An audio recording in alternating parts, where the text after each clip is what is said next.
I want to move on to compounds now, because Yeah. with compounds, really, it's a really clear choice. If you want to be competitive indoors, you have to shoot large diameter arrows. And anytime we put large diameter arrows through a shooting machine, or we do an engineering test to measure their spine, there is a vast difference between carbon arrows indoors, large diameter, particularly the large diameter, and aluminium arrows. Aluminium arrows, they're not particularly the most modern thing. They've been around since the 70s. They're not particularly cool, but they are the best. Their quality is so consistent.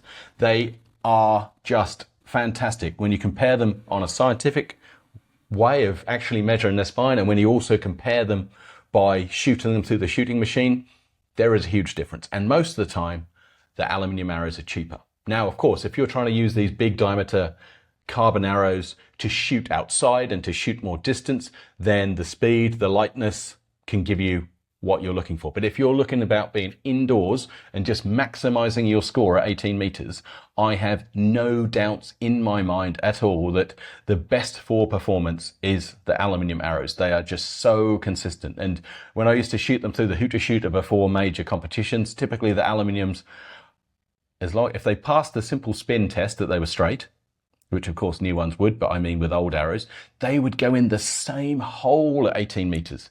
And sometimes I could get brand new sets of all carbon arrows. So they're much bigger, the carbon is much thinner, it's harder for them to make it consistently. And we could have brand new arrows that missed the little 10. So you could have gone and spent twice as much money sometimes. And when you test the all carbon arrows at 18 meters, I had some, not all, of course, half of them that would go happily in the X. Then we'd have about 5 of them that would go around the little 10.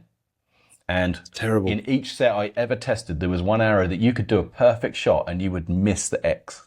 And I can't comprehend being like that. But of course, if you buy yourself 3 dozen arrows or 2 dozen arrows and you go through them, testing them, if you're good enough to do that, then of course you can find yourself 4 or 6 arrows in there that will go in the X. But if you're not doing any testing, you could have just paid really good money, and even if you shoot a perfect 10, you actually get to score a 9. Is your shooting progressing as you like, or would you like some expert coaching from a friendly face? If so, the details are in the description. Now back to the video. That is crazy, because just to clarify as well, you said hooter shooter earlier. For anyone that doesn't know, a hooter shooter is basically a rig that you put a bow in, normally a compound bow, and basically you wind it back, draw it to the draw length, and then you press the trigger. It's basically a shooting machine. Squeeze the trigger, Ash. We never press the trigger. No punching. You can tell he's a really care about your viewers, can't you? You can tell he's not a compounder. Yeah, just hit it. But you do that, and what Mike is saying here, I just can't believe that. You can do that perfectly at 18 meters with these arrows. Perfectly aimed, perfectly lined up. If everything's the same, if we shoot the same arrow each time, it goes in the same hole. So the machine is accurate. We're only testing the comparison of the arrows, Of the arrows, But that would miss even a machine dead still doing the perfect shot indoors, and it would miss. I mean... It's very hard to make when it's such a thin wall of an arrow on the carbon ones. It's very hard to get that consistent. Whereas aluminium, they start off with an aluminium tube, this diameter, this thick, and then they just keep extruding it, pulling it. I think extruding is the right word. Keep pulling it through the dies, making it thinner and thinner and thinner. So the consistency is just absolutely out of this world. There is no comparison yet. But it doesn't mean not everyone wants to shoot aluminium arrows indoors. But if you're going to shoot a large diameter arrow, I have no doubts you're better off with the aluminium for sure. Yeah, because that hooter shooter is extremely reliable as well. I've done a lot of testing with that at even 70 meters. I haven't said this before actually, but I did it at 70 meters with X10s, and it's so reliable that when I did bare shafts 70 meters X10s. You're trying to highlight any errors when you do that. You are trying to get maximum disturbance, aren't you? Exactly. Because my theory was, okay, I'm not going to bare shaft shoot them myself with my human error. I'm going to shoot them with a machine, 70 meters to magnify the difference. and see if in this 24 X10s that I've got, are there any bad ones? And I shot them, and the result was basically every single arrow went in the 10, which was great, at 70 meters bare shaft. But what I didn't expect is when I put different color nocks on the arrows. Oh, really? The arrows moved, yeah. So if I had a flow red knock, they would all group here. And if I put a flow blue knock, they would move over to the 9. And if I put a flow green knock, they'd move over somewhere else. All different.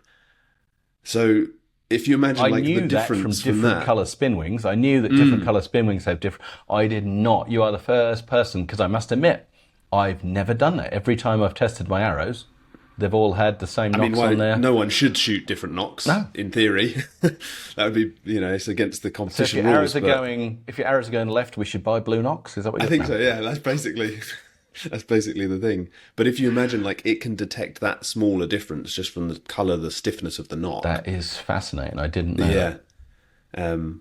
But yeah, definitely, I would definitely agree with even as a recurve archer, I can see if I shot compound, I just get thick aluminium arrows. It's just so obvious. It's just, there's no other way to do it. Again, I love them I love shooting them at some of the most enjoyable times. Big feathers, like 4-inch, maybe even 5 I used to shoot.